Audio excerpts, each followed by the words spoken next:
Hi, it's Sandy Parker and welcome to Crafting for Almost Everyone. Today I'm going to be showing you a haul from InLoveArts shop. I hope you'll stay tuned. Well, the nice people at InLoveArts decided that they would give me some more goodies and I love them. First thing that they gave me is this washi tape. It's like from a newspaper, or from several newspapers, back in 1930, back in 1959, in 74, in 86, and you just cut out that section that you want to use in a card. One of these years is the year I was born. Yeah, I know you know, it's 1986. Clearly, that's the year I was born. Actually, sadly, no. 1959. I'm an old lady. There you go. But that's what I'm going to use it for some of my girlfriends when they have their birthday. So then, let me tell you how long that section is that you would cut out, so you know if it would work for you for your cards. It is about, it's a little under 4 inches long, so that would work on any card. That's great. So that's that. Then the next thing I got is this little wooden easel. I thought it'd be fun to put my cards on there when I take photos of them. Anyway, that's what I got that for. And if you want the measurements on it, it is 5 inches tall, and at the bottom 2 3/4, and on the little easel, the little bar, that little bar is 2 3/4 inches long. Next up is this, wait, I want to make sure I have these in order. Is the Starry Sky background die, and I tried to cut every die out. I did cut every die out. I didn't try to, I actually did. And this one, the cut image is 3 1/2 inches wide. It's really long though. It's 5 1/4 inches long, so it would fit on the A2 size card, but you would want to put something on either side of it to balance out the fact that it's longer rather than wide. Then the next thing I have is called a heartstring background die, and you know I'll put the links down below. They also are giving us a discount, and I'll put the discount code right here, and I'll also put the percentage, because right now I don't really remember what that is. This is really cool, and I didn't take the hearts out of it because I wanted to show you the hearts and what they look like. Here's the cool thing about this. Once you use it, you can pop all these out and put them in a little container and use them for confetti or inside of a card, you know, inside a shaker card. And I'm going to make a card out of this. Oh, well, let me tell you the measurements. It is 3 inches across and 4 1/4 inches tall. And of course I've got all my little hearts I'm going to do something with in a second. I'm going to slide them onto this other piece of paper. They also had these dogs. They're called the Funny Dog stamps, and that says live in the moment and then appreciate the moments. And this one is really cute with the camera, and he has cool on his hat. And this one's very girly with the little flowers. Let me tell you the measurements. The cool dog is about 2 3/4 inches tall. It's almost 3 inches tall. And then wide, he is 2 3/8 inches wide. So he's a pretty big stamp. And then these other ones are all roughly the same size, about 2 1/4 inches tall, or wide, excuse me, and 1 5/8 tall. The rest, these are, well, that one's a little bit wider. Let me tell you that measurement. 2 1/4 wide by about 1 3/4 inch tall. Maybe a little shorter than that. Then I have these really cool alphabet dies, and I leave them connected. I don't know how you do yours, but I leave mine connected because I've lost certain letters in the past, and then I just punch out all the letters, and they are really easy to keep in their little letter. and I just use them whenever I need a letter. I use them, and these are really, I like the font. The font is really frisky, and each one of these is about, I'm going to do it a different way, about 3/4 inch tall, and this is about, I'd say 5/8 of an inch across. So that is the alphabet die. They just call those ABC letter alphabet word dies. Before I go any further, I thought what I would do is make a card with this die. And so what I did, I'll show you this in detail. What I did was I wanted to make the hearts all different colors. And if you've never done this before, here's how you do it. You put a row of some kind of glue, and I'm using my tear tape. And what I did was, I'm going to start the row with a different color. And what I did was I started each row with the light purple, then the green that's next to it, then the purple that's next to it. So then I think it's time for green again.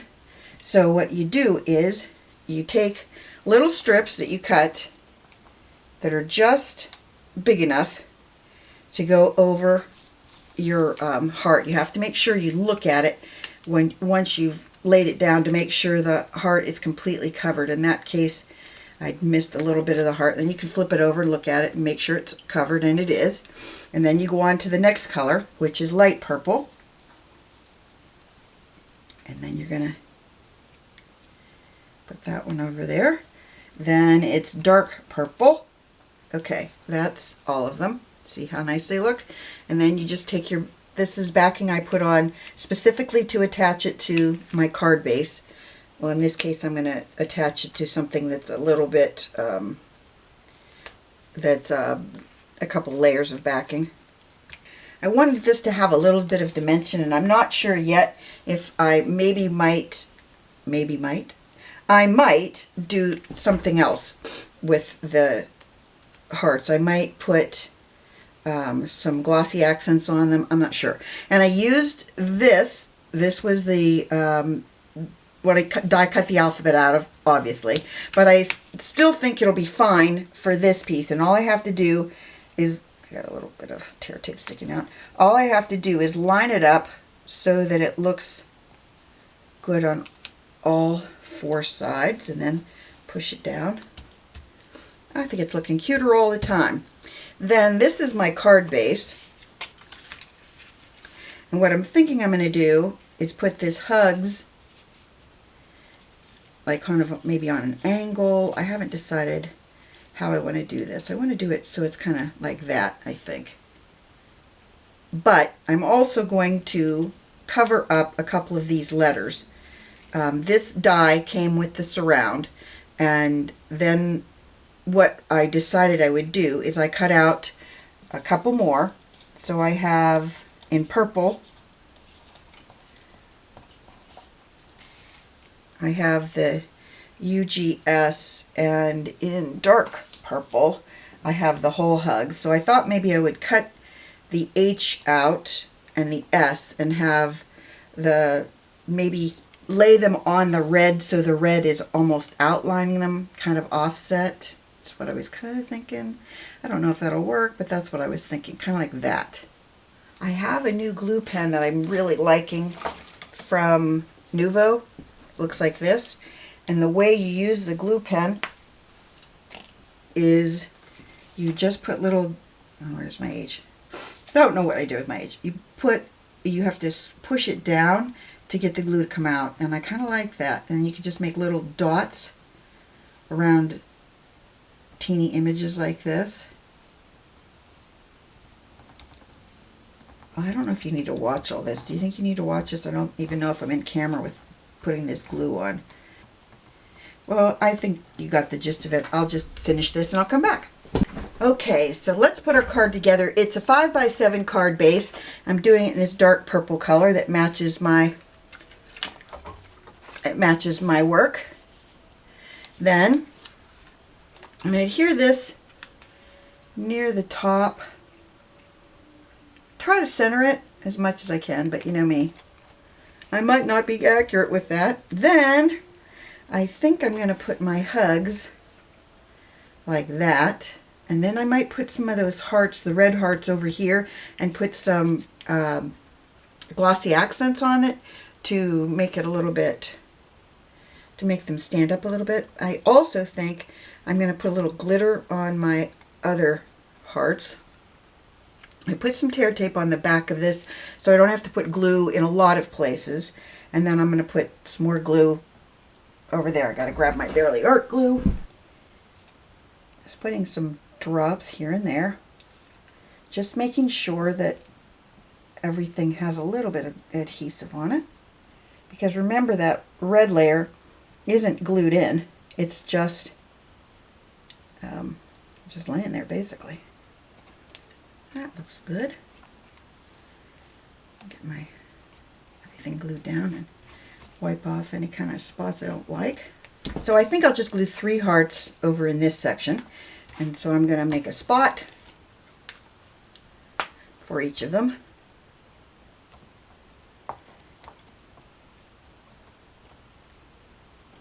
And then I'll put a little glossy accents on the hearts.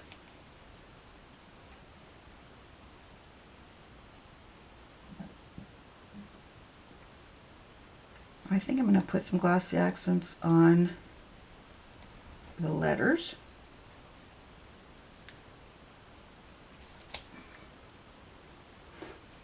And then I'm going to use my pokey tool to move it around a little bit so it looks better.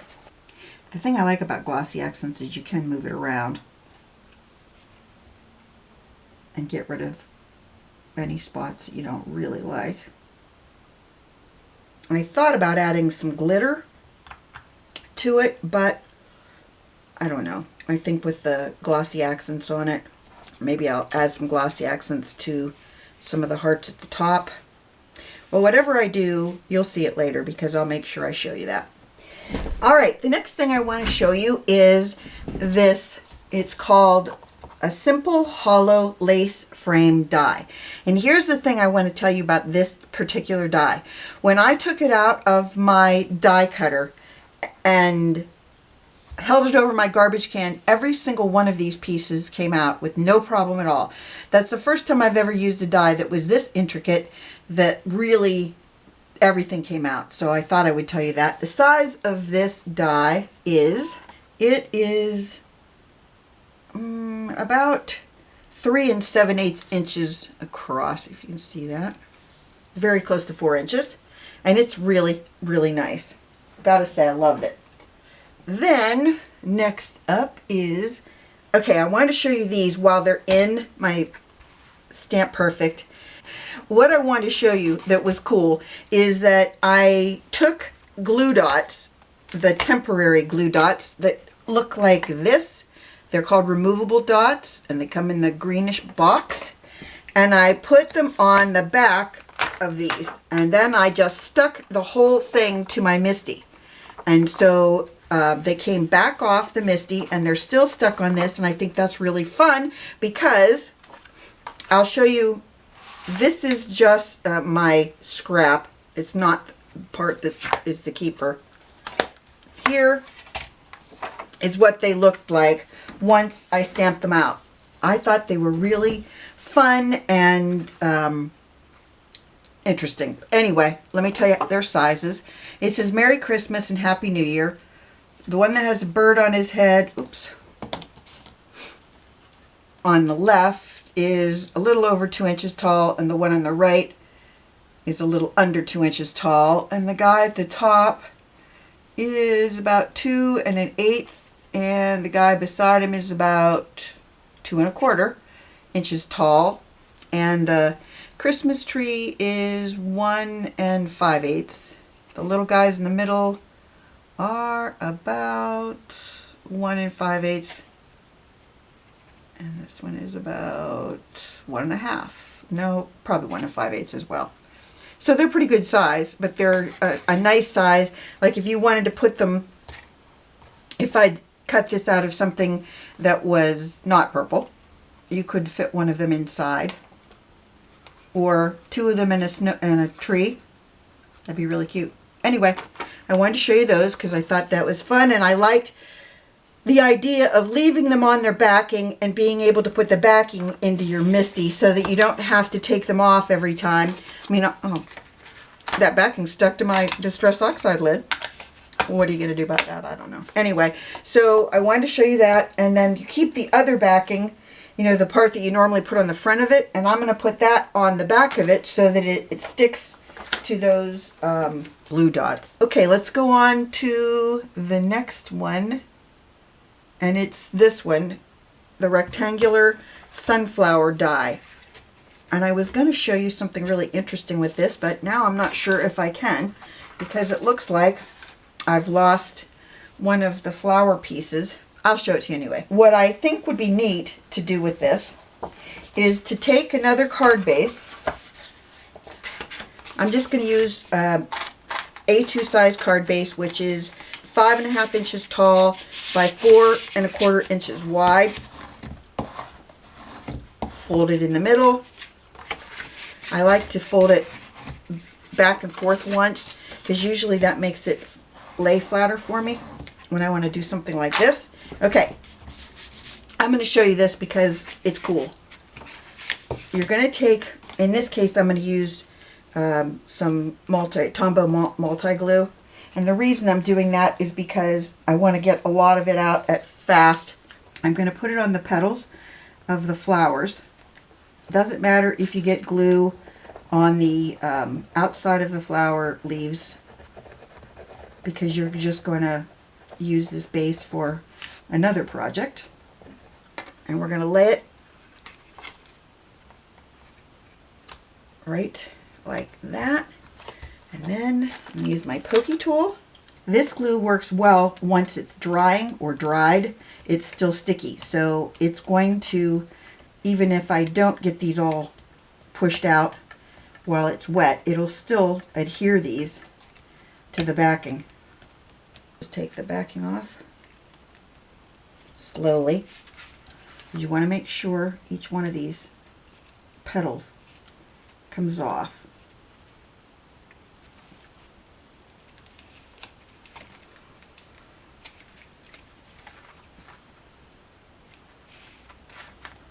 So for the big reveal, you just want to make sure that you've poked every piece. If you don't poke all your pieces, you might end up with some kind of a travesty. Like that one did not get poked. So you just want to slowly remove it so you know each piece is coming off. Oop, those 3 petals didn't stick.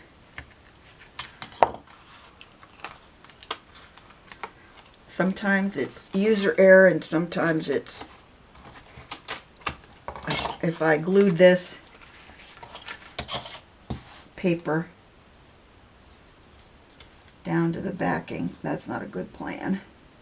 So there it is for you after you take the time to carefully pull everyone out. You might have some ones that stick. I had some in this flower that I had to really struggle with, but other than that, they came out pretty nice and nicely, sorry. And so that is that die.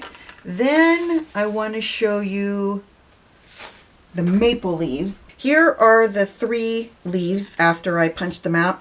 They have really nice swirls built into them, and I thought what I would do is get one of my makeup brushes and do a little bit of distressing on them so we could see how nice they look when they're colored. The biggest maple leaf is about 2 5/8 inches tall and about 3 inches wide at the widest point. The middle size leaf is 2 inches top to bottom and about 2 1/8 excuse me, across in the widest point. And the little one is about 1 5/8 tall and about 1 5/8 wide. I chose a couple of Distress Oxides Shabby Shutters and Crushed Olive. I'm going to start with my lighter tone, and we use the same brush for each. If you go from light to dark with using the same brush and the same color, well, the same color family, then you shouldn't have any problem with ruining your ink pads. That was Shabby Shutters. Crushed Olive is the darker of the two. And I'm just going to do kind of the edges with this and leave the center lighter. Our third green we're going to use is Forest Moss. I thought about peeled paint, but then I decided I wanted to go really dark on the outer edges.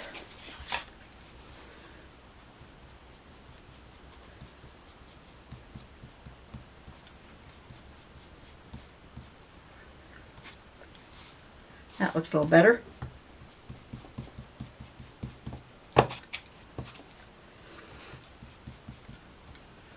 I'm going to take the peeled paint, no, the Forest Moss off my brush, and I'm just going to kind of blend over these so that I get a more even look.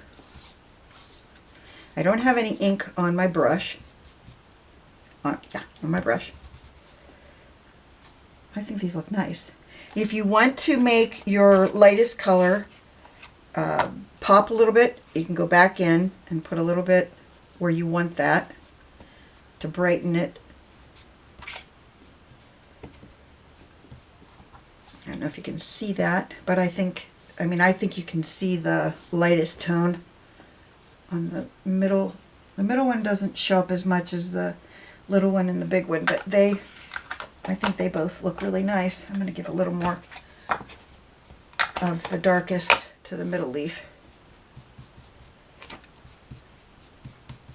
And you can play with this as much as you want, but that's a way of turning this color paper into a leaf color like that.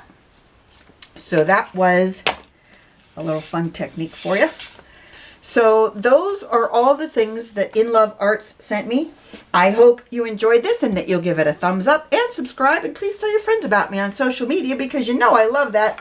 And thanks so much for watching. Bye-bye.